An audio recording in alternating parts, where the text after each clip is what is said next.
Hello नमस्कार दोस्तों, मैं वागीश आप सबका स्वागत करता हूं आपके अपने यूट्यूब चैनल बाबा बायो वाला में। तो साथियों, हम लोग पढ़ रहे हैं क्लास 12th की बायोलॉजी चैप्टर 9 और भाग 3। कल हम लोगों ने पढ़ा था भाग 2 तक और आज हम लोग पढ़ेंगे भाग 3 यानी भाग 3। भाग 3 में क्या है? क्लास 12th की बायोलॉजी चैप्टर 9 में दोस्तों मानव कल्याण में सूक्ष्म जीव। तो दोस्तों विशेष टॉपिक की बात है भी और नहीं भी है, तो आप लोगों को चैनल में जो वीडियो है वो आप लोगों के लिए बहुत ज़रूरी है। तो कृपया करके आप जो है चैनल को सब्सक्राइब करें, लाइक करें और अपने दोस्तों के पास शेयर करें। कमेंट करना तो भूलें ना कैसा आप लोगों को वीडियो लग रहा है। तो आइए उसी के साथ अब ज़्यादा देर ना करते हुए, आप लोग चैनल को सब्सक्राइब कर ही लिए होंगे या कर लेंगे, तो आइए उसी के साथ अब हम वीडियो को आगे बढ़ाते हुए समझते हैं अगली हेडिंग क्या है। कल हम लोगों ने पढ़ा सेकेंड पार्ट में और थर्ड पार्ट में हम पढ़ेंगे अब अगली हेडिंग। अगली हेडिंग क्या है दोस्तों? वाहित मल उपचार में सूक्ष्म जीव। वाहित माने बहने वाला मल, यानी नाले या कूड़े करकट में बहने वाला, नालियों में जो बहता है उसको वाहित बोलते हैं, बहने वाला। मल मतलब जानते ही हैं आप, वेस्टेड सामान या क्या बोलते हैं, अनुपयोगी चीजें, यानी मलमूत्र वो भी हो सकते हैं और भी कई कारण हो सकते हैं जो वाहित होते हैं यानी बहते हैं। तो वाहित मल उपचार में सूक्ष्म जीव, इसको थोड़ा सा समझ लेते हैं दोस्तों। इसकी परिभाषा क्या है? बड़े बड़े शहरों व कस्बों में घरों से निकला मनुष्यों का मल व नालियों में बहता गंदा पानी वाहित मल कहलाता है। वाहित मल क्या होता है दोस्तों? बड़े बड़े शहरों व कस्बों या गांवों में भी कह सकते हैं, घरों से निकला मनुष्यों का मल व नालियों में बहता गंदा पानी वाहित मल कहलाता है।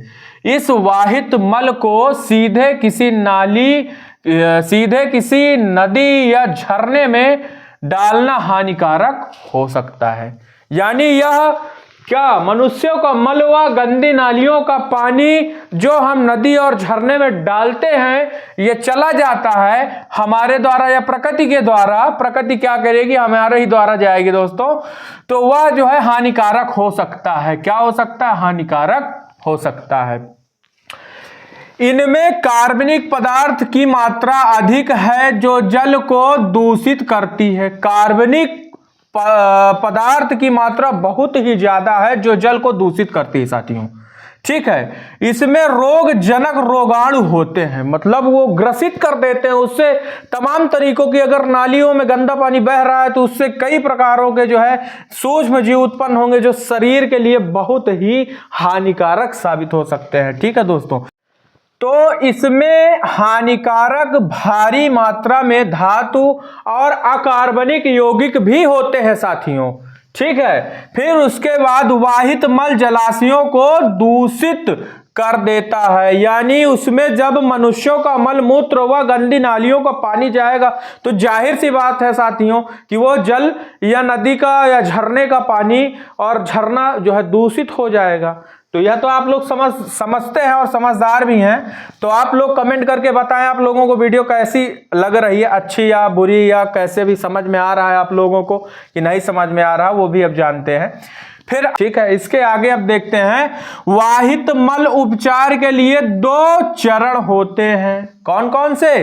पहला प्राथमिक उपचार और दूसरा द्वितीयक उपचार। तो प्राथमिक उपचार के बारे में भी थोड़ा सा जान लेते हैं। इसमें वाहित मल को भौतिक रूप से उपचारित किया जाता है। फिर उसके बाद आरंभ में तैरते हुए कूड़े करकट को अनुक्रमिक नियंत्रण द्वारा हटा दिया जाता है, मतलब कुछ उपकरण और कुछ झरने मतलब जाली टाइप के यंत्रों द्वारा उसको हटा दिया जाता है। फिर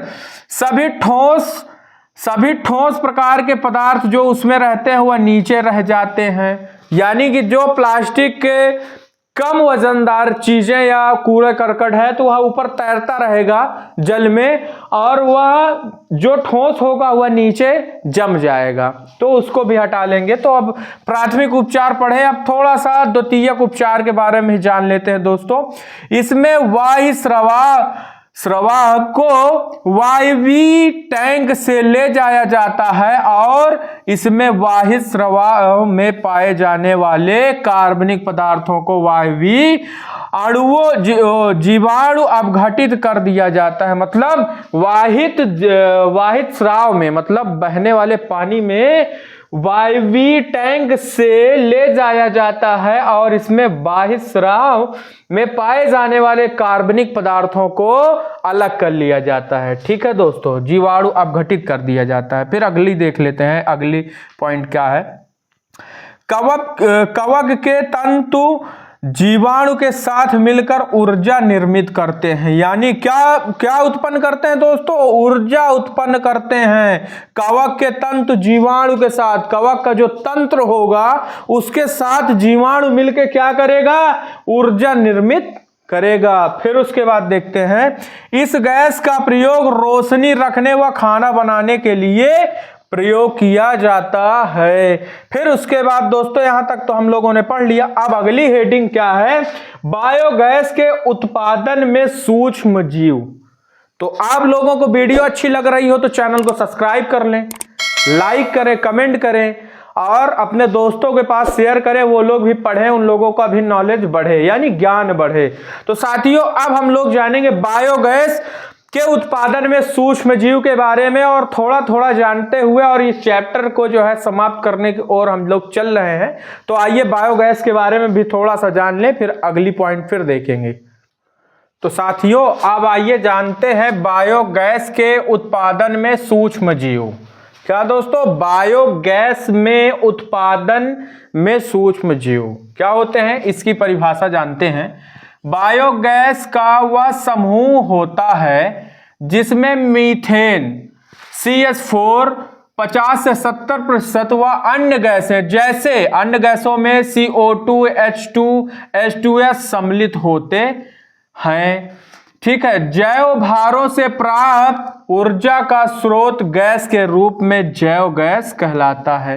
ऊर्जा के स्रोत में जैव गैस कहलाता है। ऊर्जा के स्रोत को बना देना ही क्या कहलाता है? बायोगैस या जैव गैस कहलाता है। फिर दोस्तों आगे देखते हैं, पशुओं के गोबर, जैसे पशुओं के गोबर गैस या बायोगैस कहते हैं। पशुओं के गोबर द्वारा बनाया जाने वाला उत्पाद क्या कहलाता है? बायोगैस कहलाता है। फिर उसके बाद देखते हैं गोबर गैस संयंत्र। ठीक है दोस्तों, इसमें निम्नलिखित भाग हैं, जैसे पहला, दूसरा और तीसरा और चौथा, 4 भाग होते हैं बायोगैस संयंत्र में। ठीक है। संयंत्र यानी बनाने की जो बायोगैस बनती रहती है, कैसे बनाते हैं वो सब यह जानेंगे हम थोड़ा थोड़ा।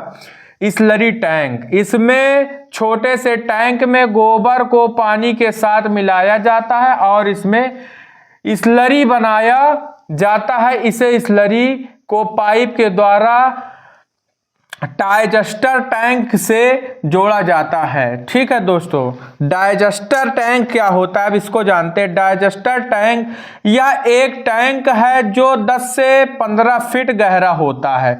यानी यह जो है इसकी गहराई 10 से 15 फीट होती है दोस्तों। फिर उसके बाद डाइजेस्टर टैंक हम लोग जान रहे हैं, यह एक छोटा सा 10 से 15 फीट गहरा होता है। फिर अगला पॉइंट जानते हैं, गैस होल्डर। डाइजेस्टर टैंक में बनी हुई गैस तैरती हुई ऊपर की ओर गैस होल्डर में इकट्ठा होती है। फिर स्लश टैंक, अपघटन के बाद गोबर गैस को टैंक से जोड़े पाइप द्वारा निकाला जाता है। फिर बायोगैस के फायदे जान लेते हैं थोड़ा सा दोस्तों। इससे आसानी से प्राप्त किया जा सकता है, यानी इसमें ज़्यादा मेहनत करने की ज़रूरत नहीं है दोस्तों। इसको हम बहुत ही आसानी से प्राप्त कर सकते हैं, बस थोड़ा सा तो मेहनत करना पड़ेगा। बिना मेहनत के प्राप्त करना तो असंभव बातें हैं ना दोस्तों। तो इसको थोड़ा सा प्राप्त करने में आसानी होती है।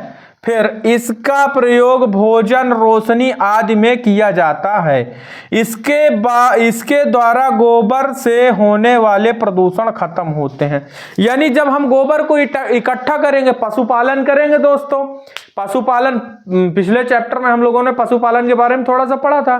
तो साथियों, जब हम पशुपालन करेंगे हमारे पास बहुत ही ढेर मात्रा, विशाल मात्रा में गोबर इकट्ठा होगा, तो उसको हम कैसे मतलब अपने प्रयोग में लाएंगे और प्रदूषण को बचाएंगे। तो उसके कारण क्या है, बायोगैस का उत्पादन हम सूक्ष्म तरीके यानी सूक्ष्म जीवों के माध्यम से करेंगे, जिससे बायोगैस से हमारा जो वेस्टेड गोबर है उससे हमें हानिकारक जो है न जल दूषित होगा और न समाज दूषित होगा। तो उससे जो है हम भोजन और रोशनी आदि जो है हम बना सकते हैं और अपने प्रयोग में ला सकते हैं, और गोबर जो है वह भी प्रदूषण को खत्म कर सकता है। दोस्तों, बायोगैस का कहने का मतलब ये है। तो साथियों, इसी के साथ यह चैप्टर एक हेडिंग और है मेरे हिसाब से, उस हेडिंग को भी जान लेते हैं, फिर इसी के साथ यह चैप्टर क्लोज करेंगे और फिर अपने नए चैप्टर के साथ आप लोगों को स्वागत करूंगा। मैं फिर से आप लोगों को बहुत बेहतरीन तरीके से अगले चैप्टर को पढ़ाऊंगा। हाँ साथियों, आप लोगों को वीडियो अच्छी लगी हो तो चैनल को सब्सक्राइब करें और लाइक करें, अपने दोस्तों के पास शेयर करना तो भूलें ही नहीं। तो आइए एक हेडिंग उसको भी जान लेते हैं, फिर चैनल को हम समाप्त करेंगे। दोस्तों, तो लास्ट हेडिंग क्या है दोस्तों? तो यह लास्ट हेडिंग है, जैव नियंत्रक कारक के रूप में सूक्ष्म जीव मनुष्यों में कृषि उत्पादन को बढ़ाने के लिए, फसलों को रोगों से बचाने के लिए करते हैं क्या? जैव नियंत्रक कारक के रूप में जैव सूक्ष्म जीव का प्रयोग करते हैं। तो साथियों, इसे एक साथ मैं वीडियो को खत्म कर रहा हूं।